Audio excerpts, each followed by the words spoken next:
बिस्मिल्लाहिर्रहमानिर्रहीम। अस्सलाम वालेकुम। मेरा नाम शैला तबस्सुम है और आज हम आपको लहसुन की अफादियत के बारे में बताएंगे। लहसुन नाखुशगवार बू से तो हर कोई वाकिफ़ है, लेकिन यही लहसुन अपने अंदर कौन कौन से खुसूसियात रखता है और इंसान के लिए इसमें कुदरत ने किस कदर फ़वाइद जमा कर रखे हैं, इसके बारे में बहुत कम लोग जानते हैं। लहसुन पर की जाने वाली हालिया तहकीक ने इसकी अफादियत में पहले से भी कहीं ज़्यादा इजाफ़ा कर दिया है। तहकीककारों के मुताबिक लहसुन में जरासीम कश अज्जा की कसीर मिकदार मौजूद है और इसका इस्तेमाल मुख्तलिफ अमराज या इन्फेक्शन में इंतहाई मुफीद साबित होता है।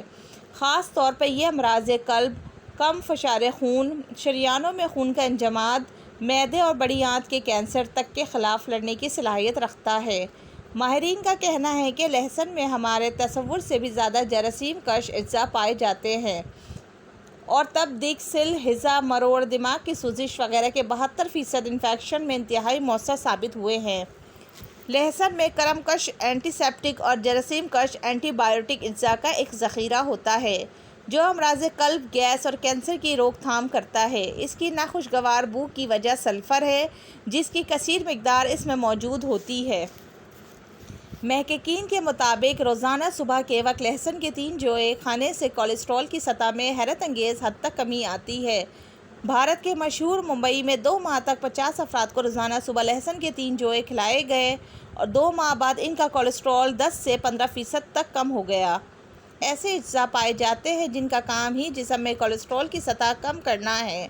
यही नहीं बल्कि लहसुन शरियानों में खून के थके बनने के अमल को रोकता है और दौरान खून भी दुरुस्त रखता है। यही वजह है कि कम फशार खून के मर्ज़ में इसका इस्तेमाल मुफीद रहता है। मुताले से ये भी साबित हुआ है कि लहसुन का पानी इंसानी जिस्म में मौजूद अंतड़ियों में प्लक जमने नहीं देता, बल्कि इसमें जमी हुई प्लेक की सफाई करता है, जिसके बायस मुस्तकबिल में अंतड़ियों के ख़राब होने के इम्कानात इंतहाई कम हो जाते हैं। इसके अलावा ये खून की शरियानों को फैला देता है, जिससे खून का बहाव तेज़ हो जाता है। लहसुन की एक और बड़ी खूबी इसमें माना तकसीद अज्जा का होता है, जो इसमें कसीर मिकदार में पाए जाते हैं, इसलिए सांस और फेफड़ों के अमराज में भी फ़ायदा देता है। इसका काम पट्ठों को सिकुड़ने से बचाता है। माहिरीन सेहत के मुताबिक कच्चा और पका हुआ लहसुन खाना दोनों हालतों में मुफीद है, ताहम कच्चा लहसुन ज़्यादा मौसर रहता है। मैदे और बड़ी आंत के अमराज में भी लहसुन का इस्तेमाल फ़ायदा मंद है। जर्मनी के महक़क़ीन के मुताबिक लहसुन में एक अजवैनी कंपाउंड भी पाया जाता है जो नाइट्रोसामाइन और अफ्लाटोक्सिस नामी मरकबात की तरह कैंसर की रोकथाम करता है। भारत की जीबी पर university of agriculture and technology में होने वाली तहकीक के मुताबिक लहसुन बाज़ जहरीले असरात का तोड़ करने की सलाहियत भी रखता है। निज़ाम हाज़मा के लिए भी बेहतरीन चीज़ है। ये जिस्म के मुज़र सेहत जहरीले असरात का तोड़ करने की सलाहियत भी रखता है। निज़ाम हाज़मा के लिए भी बेहतरीन चीज़ है। ये जिस्म के मुज़र सेहत जहरीले मादों के अखराज में मदद देता है। बदहज़मी की शिकायत की सूरत में 1 कप पानी उबले हुए दूध में 3 जोए लहसुन पीसकर पीने से बदहज़मी जाती रहती है।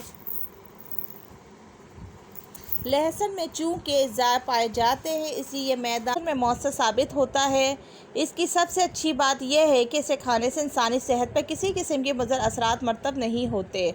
ठंड लगने या शदीद कपकपी की सूरत में भी इसका इस्तेमाल मुफीद रहता है। सांस की तकलीफ़ के दौरान लहसुन 1 चाय का चमचा मोटा मोटा कूट लें। लगने या शदीद कपकपी की सूरत में भी इसका इस्तेमाल मुफीद रहता है। सांस की तकलीफ़ के दौरान लहसुन 1 चाय का चम्मच मोटा मोटा कूट लें और इसे 1 कप पानी में डालकर उबलने के लिए रख दें। बर्तन का मुंह खुला रखें। जब पानी उबलने के करीब हो तो आंच देना बंद कर दें और बर्तन को ढाँप दें। 5 मिनट बाद नीम गर्म इस्तेमाल करें। ये पानी सांस की तकलीफ़ के अलावा खांसी, मैदे, बलगम, बदहज़मी वगैरह में भी मुफीद होता है। लहसुन का पानी हाथ, पाँव, चेहरे पर मलकर सोने से मच्छर और खटमल वगैरह करीब नहीं आते। अलगर्ज़ कुदरत ने इसमें यकीनन और भी फ़वाइद रखे होंगे जिन तक इंसान की अभी तहकीक मुमकिन नहीं हुई, लिहाजा इसकी बू पर ना जाए, बल्कि ये देखें इसे खाने से आपकी सेहत को कितना फ़ायदा होता है। अगर आपको मेरी ये मालूमाती वीडियो अच्छी लगी तो इस वीडियो को लाइक करें और ज़्यादा से ज़्यादा शेयर करें और मेरे चैनल को सब्सक्राइब करें और बेल आइकॉन का बटन दबाएं ताकि मेरी हर आने वाली नई वीडियो आप तक बआसानी पहुंच सके।